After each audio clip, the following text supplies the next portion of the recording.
Hi, this is Jerry Yu from Rehab Sports Medicine.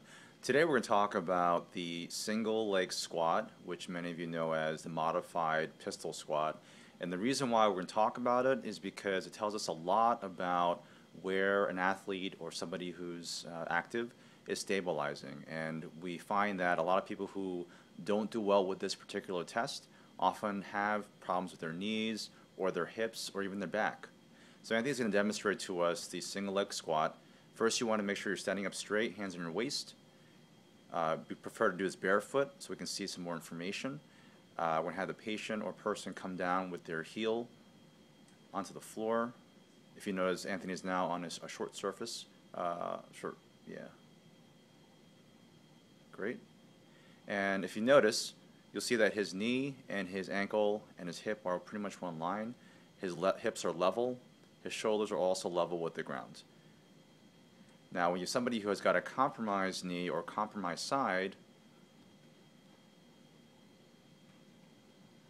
what you notice is that the knee, and particularly for Anthony's left knee, starts to migrate towards the inside. Okay, when you see that, you know that there's something that has to be addressed. Now, what does that really tell you? It tells you most likely that there's an issue at the hip, probably a muscle called the gluteus medius, or one of the other muscles in the gluteus area, which are responsible for keeping up your body in a single leg activity. Now, Anthony's going to show us a side view from what this looks like.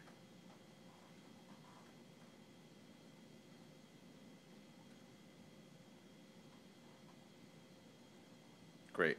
Face us again, Anthony. What's going to happen if you start seeing somebody drop at that hip, or if you start seeing the shoulders kind of go to one side as they're coming down, you know there's some kind of compensation going on, either from the hip or from the trunk.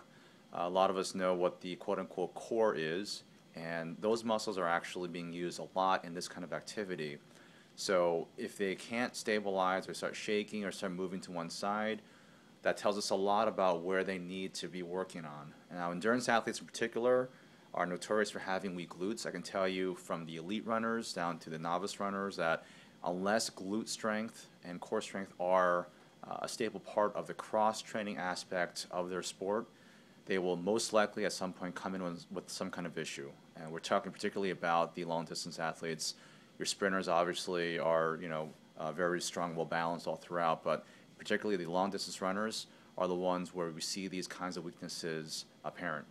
Now, if somebody has an issue with this, what you can do is grab something to give you some support opposite the weaker side. In this case, for Anthony, it's going to be his left side.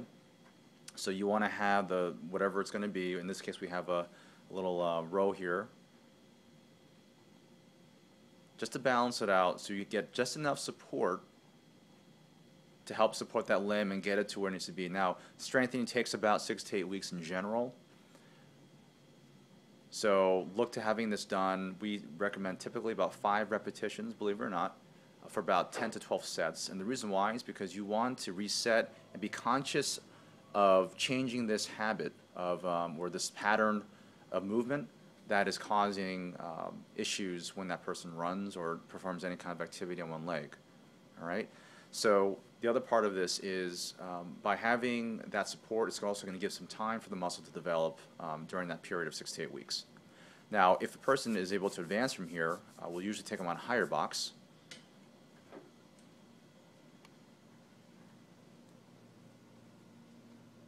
And they'll go from this position. Now, this is actually a very challenging activity. Let's see if Anthony can do it. Again, you're on a raised surface. Then try to touch your heel down as far as you can to the ground.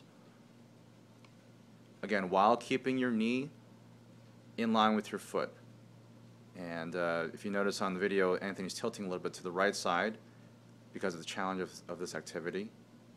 And his knee's shaking a little bit. So it just tells you, and this guy's a very fit guy, so I can tell you that this is a hard activity to do, and it's only reserved for our patients who can really do the other one very, very well on a shorter surface, as we showed before.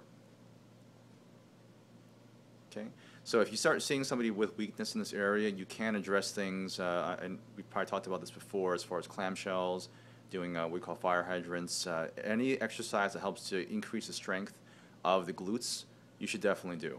And in doing so over a period of time, those muscles will get stronger, and they use this as a retesting tool so that you can see where that person is with their progress as far as getting that leg stronger. Thank you very much. This is Maven Sports Medicine, and we'll see you again.